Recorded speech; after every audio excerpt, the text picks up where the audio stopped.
This is the Red Line, and I am your host, Jimmy Red.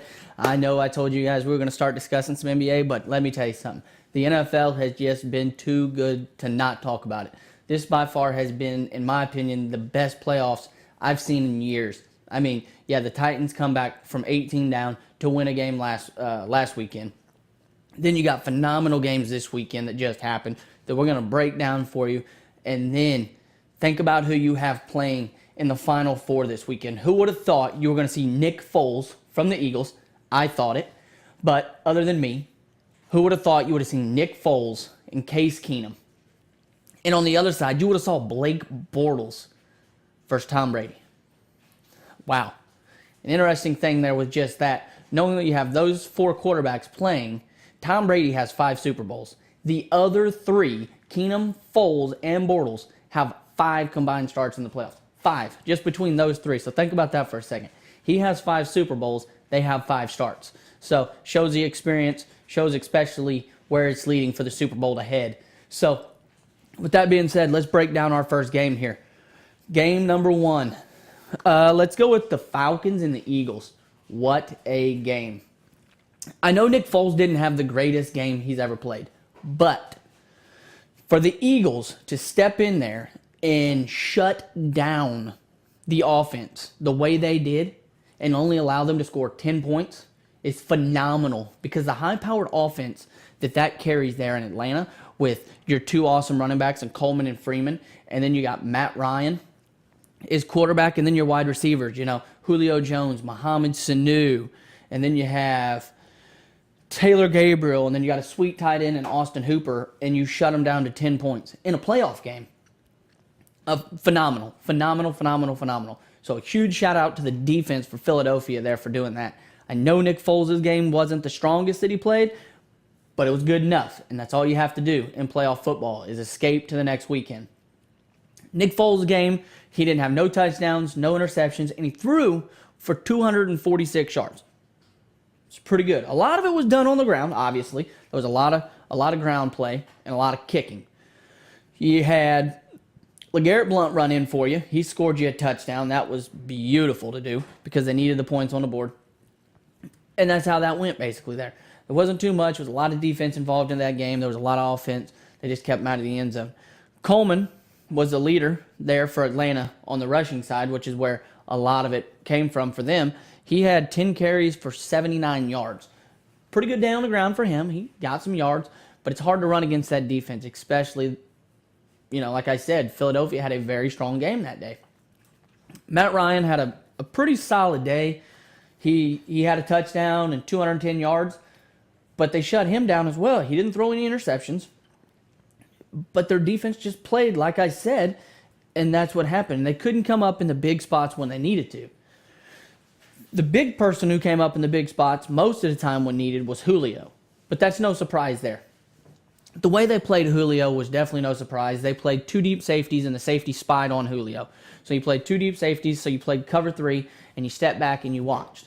But they looked like they were going to show cover 2, so they didn't show man-to-man. So basically they put double on Julio and man-to-man to everybody else. But Julio found a way to get through the double team, and he still caught 9 receptions for 101 yards. And almost caught the game winner. If he would have caught that ball on 4th down, when he fell, got up, and it went through his hands, he almost caught the game winner. So, Philly stood strong, I know. But at the same time, they almost lost that game because all Julio had to do was close them hands, and that ball was his. So, it was a very good game. Philly was just good enough to escape Atlanta. Now they head next weekend to the other matchup in the NFC that happened this weekend. And who do they face? The Minnesota Vikings. Wow. I don't know what to say about that game there. The Minnesota Vikings. That was by far, in my opinion, the best game of the weekend. I mean, it was up and down, up and down, up and down, up and down, up and down, up and down. And all of a sudden, you see amazingness happen. And you see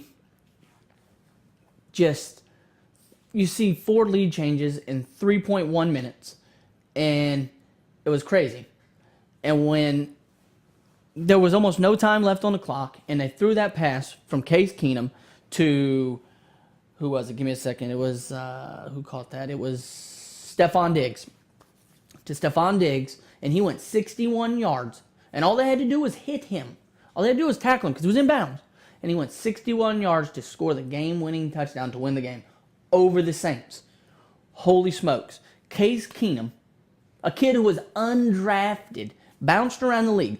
Houston to the Rams, and then back to Houston, and then now he's with Minnesota. And the kid bounced around the league, and he was undrafted. And now he's taken his team to the NFC Championship against Nick Foles, who was his teammate in St. Louis, to face each other, and the winner goes to the Super Bowl. Holy smokes.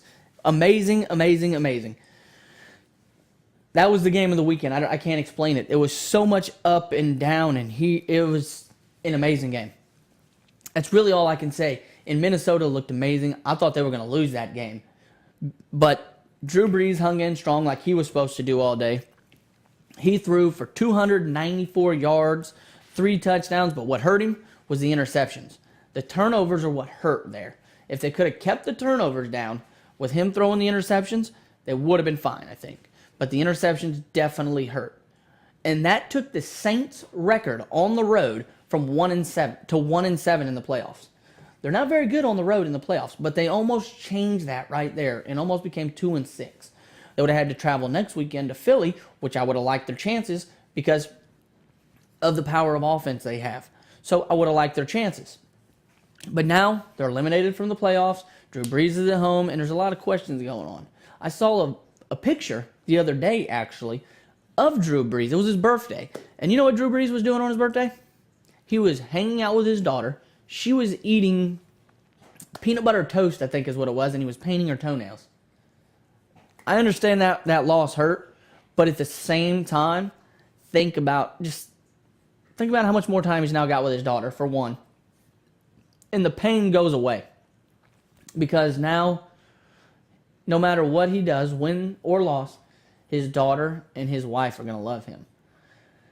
And it hurts to lose, I understand that. But he's still got family. And he can sit back and he can watch and he can see what happens in the next few games. So, shout out to the Minnesota Vikings on that win in the greatest game definitely this weekend. Then you have another game that was absolutely stellar. You had the Jacksonville Jaguars and the Pittsburgh Steelers. Holy smokes. That was absolutely incredible. I didn't see that happening. A lot of people said the way that game was going to work was that they had to stop the Steelers' offense, which they did not do, but they did good enough. And the funny thing to me is, now that happened, it shows Blake Bortles that he has the confidence. And it shows Leonard Fournette, he's got the confidence. And it shows Yieldin that he's got the confidence. And that shows that offense confidence for Jacksonville. Because now they just racked up 45 points when last week they scored 10 against Buffalo. So that shows confidence to the Jacksonville Jaguars offense, which I think is a big booster heading into next week's game. It's a huge boost. Blake Bortles had a pretty good game. He threw for like 215 yards and threw for a touchdown. But the real hero on that team was Leonard Fournette, the rookie. My God. Both times he has played against the Steelers, he's done whatever he's wanted. Last game, he set a record. They put his stuff in the Hall of Fame for a couple weeks just because of it. Now this game, he goes out there and does it again. 3 touchdowns, 109 yards on 25 carries. My man, I don't know, there's people who just step up for certain games. And let me tell you, Leonard Fournette steps up when he plays the Steelers. I don't know if he has a spot where he doesn't like the Steelers, if it was his favorite team and he just wants to beat them, if he just knows that's an iconic franchise and steps up to the next level, or what he does. But Leonard Fournette turns it on when he plays the Steelers. The Steelers, on the other side, had a pretty good game. Big Ben actually had an amazing game. Big Ben threw for 469 yards, I think is what it was. Let me see here. Yep, 369 yards, 5 touchdowns, and 1 interception. He had an absolute stellar game. I remember watching him hit a 4th and 10, launch it right overhead and drop it right into his hand, and they scored a touchdown. Every time they fought back, Jacksonville had an answer. So it was amazing to see this battle between these two teams of offenses. But Ben fell short.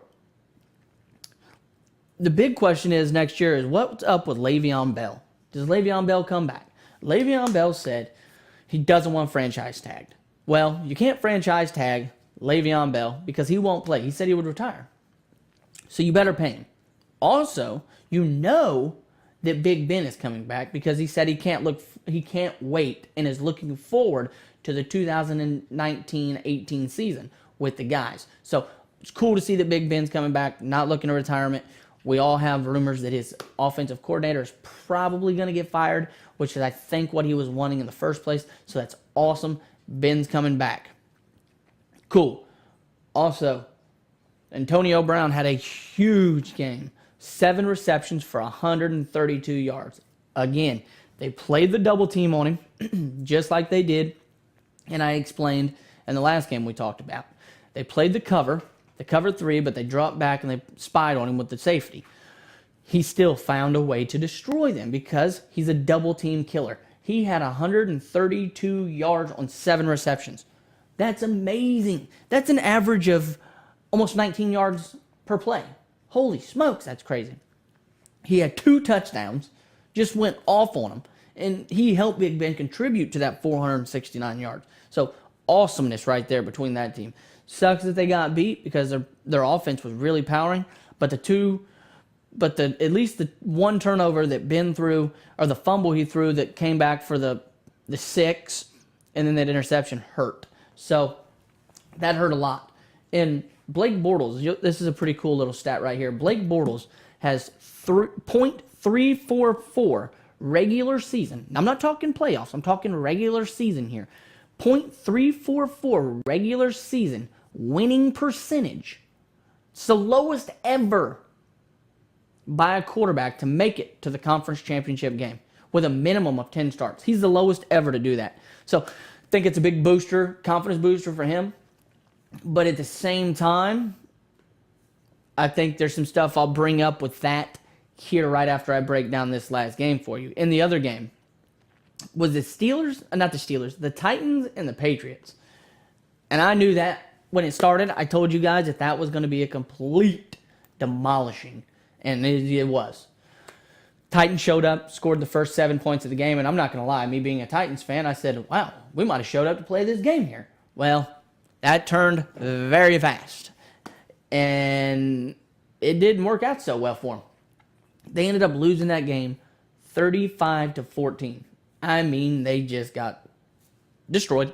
They got walked all over. I mean, Tom Brady had 337 yards through 3 touchdowns. Deion Lewis had an amazing game, ran for 62 yards on 15 carries. Brandon Bolden ran for a touchdown. James White ran for a touchdown. They just did whatever they wanted. The defense had no problem getting into the backfield and sacking whoever they wanted. Mariota got sacked 8 times for a loss of 52 yards. I mean, they got in the backfield and said, see, we're going to drop you as much as we want. Brady never got sacked at all. They didn't sack Brady one time.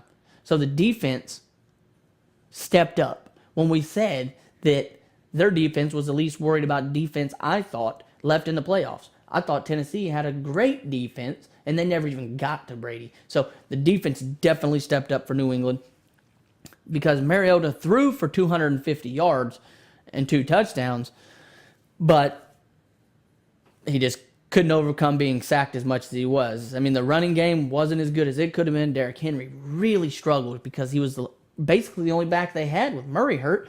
I mean, Derrick Henry, I understand he's a big guy, Heisman Trophy winner, but they stopped him and they set up for it. He ran 12 times for 28 yards. That's like 2.5 yards per carry. That's not very good, especially seeing that you run on first down and second down a lot. You got to be able to get into those short yardage situations to be able to get your first downs. Well, guess what? They couldn't get those first downs. And if they couldn't get the first downs, you can't move the ball. You can't move the ball. Guess what you can't do?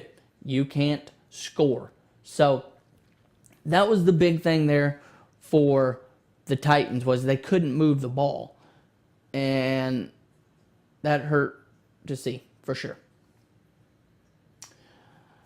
And with me saying what I said there a second ago, and I would get back to with the Jacksonville Jaguars and the Titans, is that been a lot of coaching changes. I want to switch over to that. Well, actually, let me not switch over yet. I want to discuss what I think is going to go on with these playoffs here. Now that the playoffs are set and we know who's playing each other, I played a game yesterday there with Dano, and it's basically a game where I guessed the spread. And I was almost nailed it. I said that the Patriots were going to be like an 8 favorite. I think they ended up being 9. I think I said 8. I was within 1. And then the other game was the Vikings and Philly. I said Philly is going to be an underdog, and I said Minnesota. I think I said 3.5, and I think the spread's 4. So I was right at it, which, I mean, that's awesome that I can do that. So, but let's see here. I want to say that I'm going to take the Patriots to win that game because of experience. I don't think Bortles can overcome the pressure. They're also in Foxborough. And my logistics behind me has reasoning behind that, which I'll break down also why I think that. And then on the NFC side, I'm going to take Minnesota. They're tough right now. The offense is rolling. That big play is a big booster for them, I think.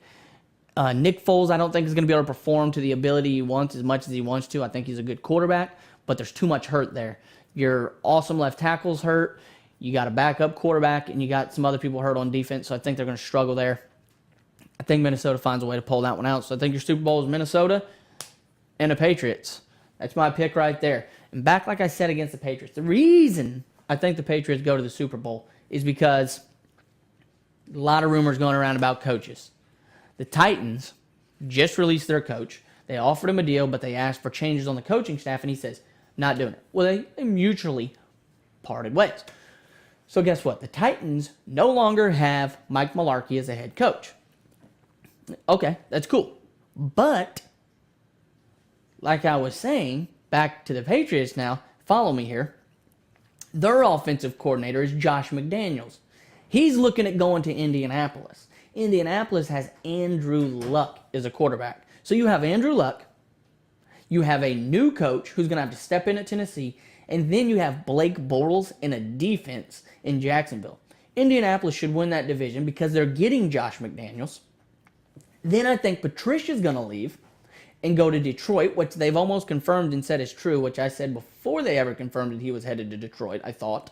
So he'll leave, which will leave Brady and Belichick in Foxborough. So I think the Patriots are going to fight just to at least get to a Super Bowl and probably win it, or get a good shot at winning it, for everybody to go their own separate ways. Brady retires at the end of next year, and Belichick retires with him, I think.